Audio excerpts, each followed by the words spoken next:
Good evening. I'm so excited to bring you chapter 12. I hope you've been doing well today.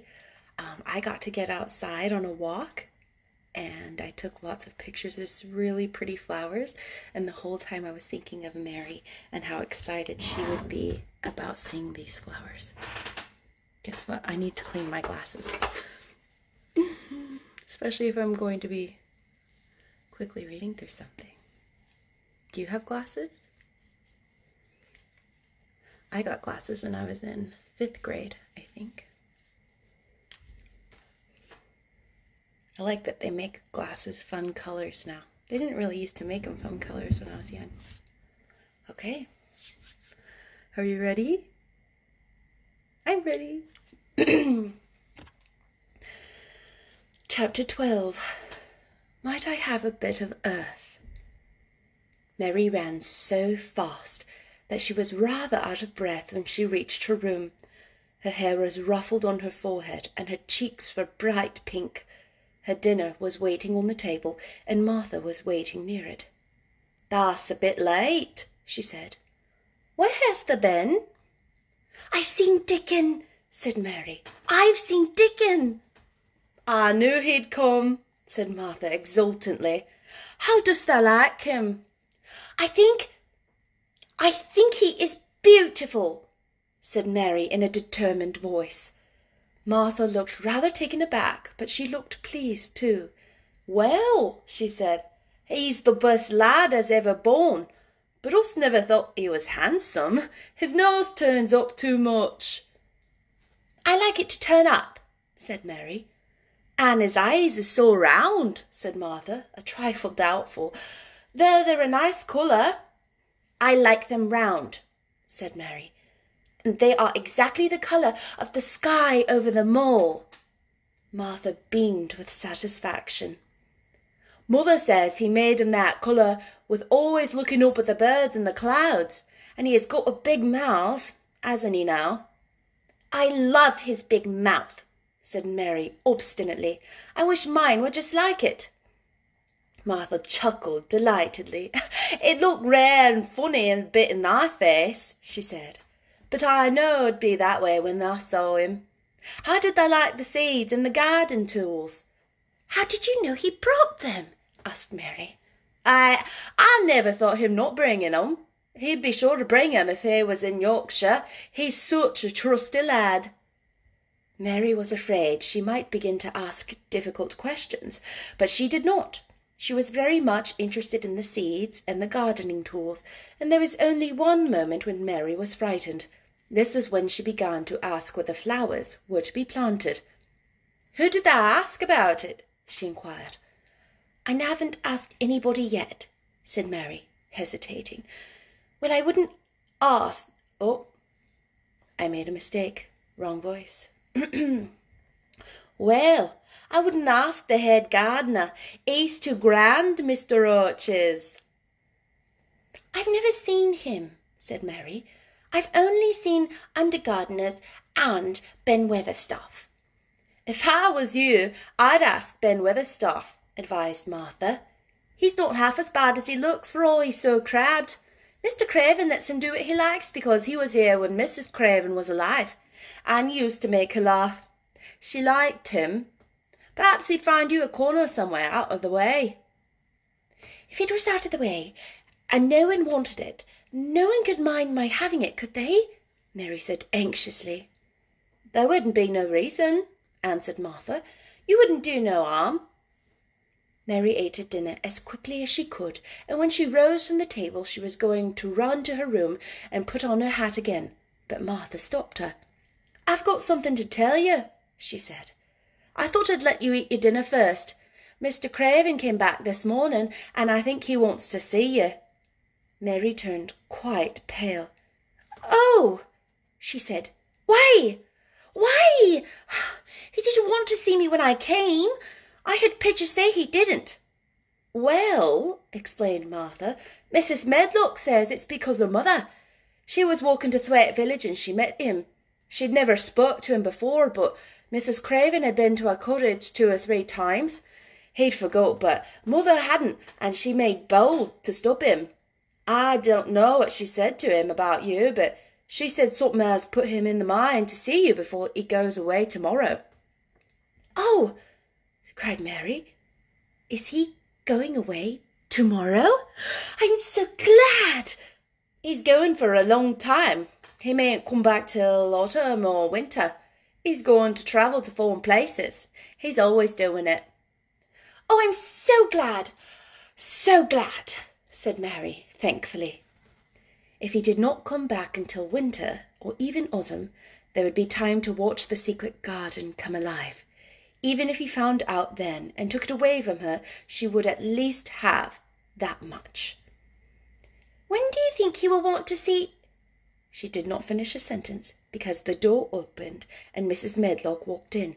She had on her best black dress and cap, and her collar was fastened with a large brooch with a picture of a man's face on it. It was a coloured photograph of Mr. Medlock, who had died years ago, and she always wore it when she dressed up. She looked nervous and excited. "Your hair's rough," she said quickly. "Go and brush it. Martha, help her to slip on her best dress. Mr. Craven sent me to bring her into his study." All the pink left Mary's cheeks. Her heart began to thump, and she felt herself changing into a stiff, plain, silent child again. She did not even answer Mrs. Medlock, but turned and walked into her bedroom, followed by Martha. She said nothing while her dress was changed and her hair brushed, and after she was quite tidy, she followed Mrs. Medlock down the corridors in silence. What was there for her to say? She was obliged to go and see Mr. Craven, and he would not like her, and she would not like him. She knew what he would think of her. She was taken to a part of the house she had not been to before. At last Mrs. Medlock knocked at a door, and when someone said, "Come in," they entered the room together. A man was sitting in an armchair before the fire, and Mrs. Medlock spoke to him. "This is Mrs. Mary, sir," she said. "You can go and leave her here. I will ring for you when I want you to take her away," said Mr. Craven. When she went out and closed the door, Mary could only stand waiting, a plain little thing, twisting her thin hands together. She could see that the man in the chair was not so much a hunchback as a man with a high, rather crooked shoulder, and he had black streaked hair with white. He turned his head over his high shoulders and spoke to her. "Come here." Mary went to him. He was not ugly. His face would have been handsome if it had not been so miserable. He looked as if the sight of her worried and fretted him, as if he did not know what in the world to do with her. "Are you well?" "Yes," answered Mary. "Do they take good care of you?" "Yes." He rubbed his forehead fretfully as he looked her over.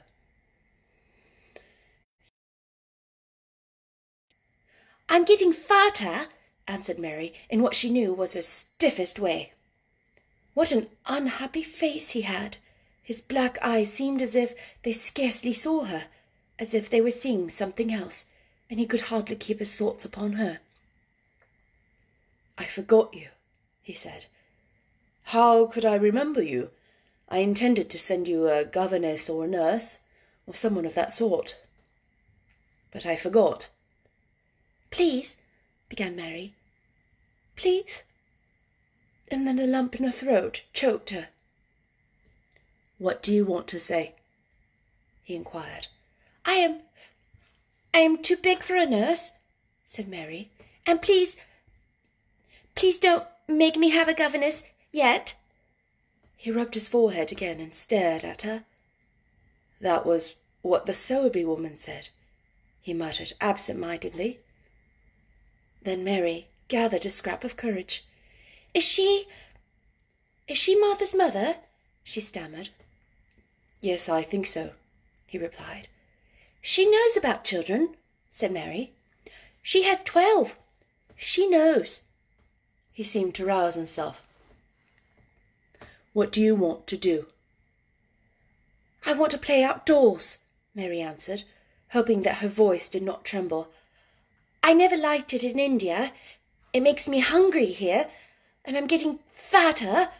He was watching her. Mrs. Sowerby said it would do you good.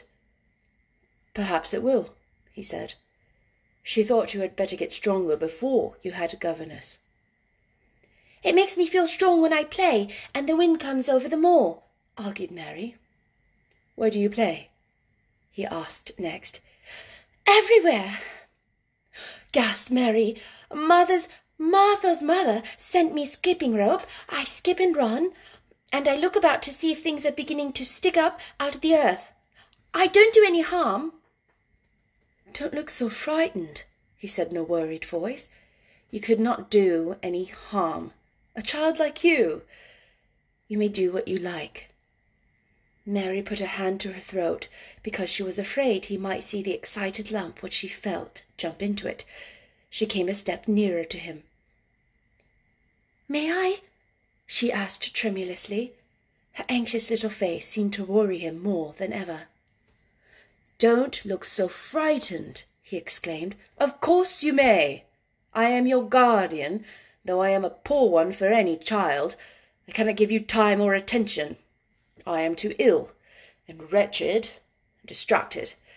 But I wish you to be happy and comfortable. I do not know anything about children, but Mrs. Medlock is to see that you have all you need. I sent for you today because Mrs. Sowerby said I ought to see you. Her daughter had talked about you. She thought you needed fresh air and freedom and running about. She knows all about children, said Mary again, in spite of herself. She ought to, said Mr. Craven. I thought her rather bold to stop me on the moor. But she said Mrs. Craven had been kind to her. It seemed hard for him to speak his dead wife's name. She is a respectable woman, and now I have seen you, I think she said sensible things. Play outdoors as much as you like. It's a big place, and you may go where you like and amuse yourself as you like. Is there anything you want? As if a sudden thought had struck him. Do you want toys, books, dolls? Might I, quavered Mary. Might I have a bit of earth? In her eagerness she did not realize how queer the words would sound, and that they were not the ones she had meant to say. Mr. Craven looked quite startled. Earth, he repeated. What do you mean? To plant seeds in. To make things grow. To see them come alive, Mary faltered. He gazed at her a moment, and then passed his hand quickly over his eyes. Do you care about gardens so much? He said slowly. I didn't know about them in India, said Mary. I was always ill and tired, and it was too hot. I sometimes made little beds in the sand and stuck flowers in them, but here it is different. Mr. Craven got up and began to walk slowly across the room. A bit of earth, he said to himself, and Mary thought that somehow she must have reminded him of something. When he stopped and spoke to her, his dark eyes looked almost soft and kind. You can have as much earth as you want, he said. You remind me of someone else who loved earth and things that grow. When you see a bit of earth you like, with something like a smile, take it, child, and make it come alive. May I take it from anywhere, if it's not wanted? Anywhere, he answered. There, you must go now. I am tired. And he touched the bell to call Mrs. Medlock. Goodbye. I shall be away all summer. Mrs. Medlock came so quickly that Mary thought she must have been waiting in the corridor. Mrs. Medlock, Mr. Craven said to her, now I have seen the child. I understand what Mrs. Sowerby meant. She must be less delicate before she begins lessons. Give her simple, healthy food. Let her run wild in the garden. Don't look after her too much. She needs liberty and fresh air and romping about. Mrs. Sowerby is to come and see her now and then, and she may sometimes go to the cottage." Mrs. Medlock looked pleased. She was relieved to hear that she did not look after Mary too much. She had felt her a tiresome charge, and had indeed seen as little of her as she dared. In addition to this, it was fond of Martha's mother. "Thank you, sir," she said. "Susan Sowerby and me went to school together, and she's as sensible and good-hearted a woman as you'd find in a day's walk. I never had any children myself, and she's had 12, and there never was healthier or better ones. Miss Mary can get no harm from them. I'd always take Susan Sowerby's advice about children myself. That's what you might call healthy-minded, if you understand me." "I understand," Mr. Craven answered. "Take Miss Mary away now, and send Pitcher to me." When Mrs. Medlock left her at the end of her own corridor, Mary flew back to her room. She found Martha waiting there. Martha had, in fact, hurried back after she had removed the dinner service. "I can have my garden!" cried Mary. "I may have it where I like. I am not going to have a governess for a long time. Your mother is coming to see me, and I may go to your cottage. He says a little girl like me could not do any harm, and I may do what I like. Anywhere!" "Aye," said Martha delightedly. "That was nice of him, wasn't it?" "Martha," said Mary solemnly, "he really is a nice man. Only his face is so miserable, and his forehead is all drawn together." She ran as quickly as she could to the garden. She had been away so much longer than she had thought she would, and she knew Dickon would have to set out early on his 5-mile walk. When she slipped through the door under the ivy, she saw he was not working where she had left him. The gardening tools were laid together under a tree. She ran to them, looking all around the place, but there was no Dickon to be seen. Had he gone away, and the secret garden was empty, except for the robin, who had just flown across the wall and sat on a standard rose bush watching her. "He's gone," she said woefully. "Oh, was he only a wood fairy?" Something white fastened to the standard rose bush caught her eye. It was a piece of paper, in fact. It was a piece of the letter she had printed for Martha to send to Dickon. It was fastened on the bush with a long thorn, and in a minute she knew Dickon had left it there. There were some roughly printed letters on it, and a sort of picture. At first she could not tell what it was. Then she saw it was meant for a nest with a bird sitting on it. Underneath were the printed letters with which they said, "I will come back." The end of chapter 12. What do you think? She met Mr. Craven. I'm interested to hear what happens with Mr. Craven. Chapter 13 is called I Am Colin. We haven't heard about this character yet. I'll have to think very carefully about this character's voice. I hope you enjoyed. Please share if you enjoyed. Thank you. Have a good evening and a good weekend. Bye.